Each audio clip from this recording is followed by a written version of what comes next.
Hello friends. मेरा आज का वीडियो है गॉड इज ए बिगेस्ट फॉरगिवर। ईश्वर, भगवान, नेचर हमें हमारी गलतियों के लिए हमेशा क्षमा करने के लिए तत्पर है, बाध्य है और इच्छुक है। सवाल ये है, कब तक ईश्वर, भगवान, नेचर हमें हमारी गलतियों के लिए क्षमा करता रहेगा? So through this video I will be telling you today.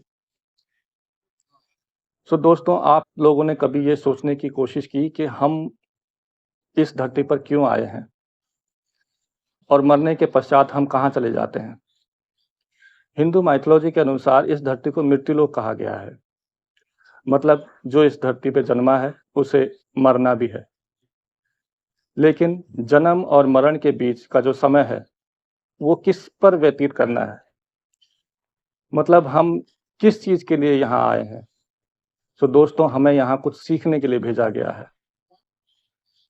जैसे कुछ सीखने के लिए जन्म लेने के बाद हम स्कूल, कॉलेज, यूनिवर्सिटी में एडमिशन लेते हैं और जब हम उस एजुकेशन को और डिग्री को प्राप्त कर लेते हैं और पूरी कर लेते हैं तो हम उस स्कूल, कॉलेज और यूनिवर्सिटी से एग्जिट ले लेते हैं, बाहर निकल जाते हैं।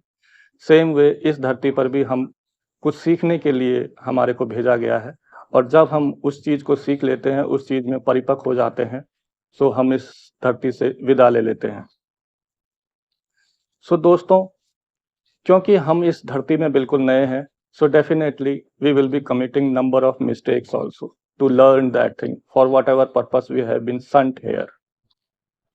So उस लर्निंग प्रोसेस के दौरान हम कई गलतियां अपनी लाइफ में करते हैं, कई दुष्कर्म भी करते हैं अपनी लाइफ में जो अच्छे काम नहीं है। सो भगवान हमें, क्योंकि उसे पता है कि ये व्यक्ति इस धरती पर नया है और ये लर्निंग प्रोसेस में है और definitely he will be committing mistakes also, so he actually is bound to forgive us every time. So हमेशा वो हमें क्षमा करता रहता है हमारी गलतियों के लिए, क्योंकि उसे मालूम है कि ये इस धरती पे ये पहली बार आया है और कुछ सीखने के लिए भेजा गया, और जो व्यक्ति सीखने के लिए आया है वो व्यक्ति गलतियां भी करेगा। सो उसको भगवान हमेशा क्षमा करता रहता है हर एक गलती के लिए, चाहे वो कैसी भी गलती कर रहा होता है उसको क्षमा कर रहा होता है। लेकिन एक समय के बाद जब उसको ये लगने लगता है कि यह व्यक्ति अपने लाइफ में कुछ इम्प्रूव नहीं कर रहा है और अपने आप को करेक्ट नहीं कर रहा है और गलतियों पे गलतियां किए जा रहा है और गलत काम किए जा रहा है, सो उसके बाद उसको एक वार्निंग लेटर भी इशू होता है, वार्निंग भी दी जाती है ईश्वर के द्वारा कि भाई तू here you are going wrong, you need to correct your self.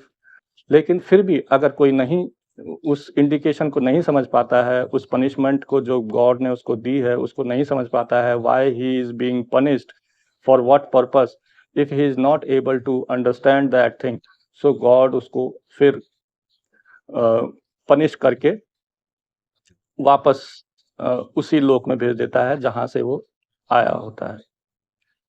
सो दोस्तों, महाभारत का एक छोटे से सीन के साथ आपको कनेक्ट करने की कोशिश करूंगा, जिसमें भगवान श्री कृष्ण एक दरबार में बैठे होते हैं और शिशुपाल भी उस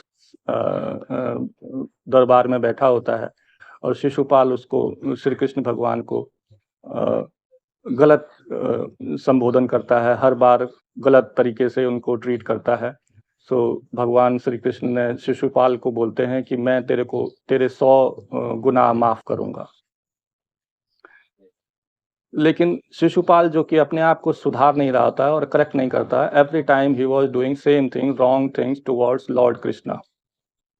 99 जब मिस्टेक्स कर चुका होता है, again Lord Krishna warned him, here you are committing mistake and you have been committing mistakes and this is the number you have committed, 99. Now enough is enough. If you will be committing another mistake, I will punish you. लेकिन शिशुपाल उस चीज को बिल्कुल भी सुनता नहीं है और नजरअंदाज करते हुए दोबारा जब 100वीं बार श्री कृष्ण भगवान को गलत तरीके से ट्रीट करता है या संबोधित करता है, तो श्री कृष्ण भगवान गुस्से में आकर के अपना सुदर्शन चक्र निकालते हैं और शिशुपाल को उसी समय खत्म कर देते हैं। सो इस स्टोरी से बस यही समझ में आता है कि हमारे को भी, क्योंकि हम लर्निंग प्रोसेस में हैं, तो we will be committing mistakes also, लेकिन उस मिस्टेक्स की कोई सीमा है। एक सीमा के बाद ईश्वर हमें हमारी अनदर मिस्टेक के लिए कभी क्षमा नहीं करेगा। तो वो सीमा का ध्यान में रखते हुए हमें अपने आप को इम्प्रूव करना होता है और इम्प्रूव करते हुए आगे बढ़ना होता है। So this is my today's videos. So hope you learned something. Thank you.